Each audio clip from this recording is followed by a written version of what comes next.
Hello, it's Miss Hake, and we are going to, over the next 2 days in numeracy, create boats. Now, these pre-videos that we have pre-chosen are an amazing way to demonstrate how to do DIY, so do-it-yourself boats. So you're going to be wanting to collect a lot of recycled materials, talking about the boats, talking about the displacement of the water, what makes a good boat, how do you float a boat, and again, putting out some water stations where they can test and they can make their boats over a couple of days.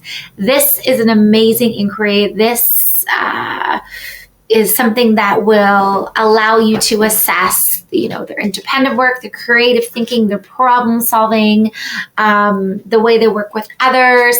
The problem solving aspect is amazing because you can see them thinking as they put their boat in. It might not quite float, and what they're adding and what they're using. So have a very rich discussion about boats, show some other videos, do some read alouds on different type of boats if you have it, and then set it up so they can go ahead and create their boats. So have a beautiful time making your boats, and I'll see you soon.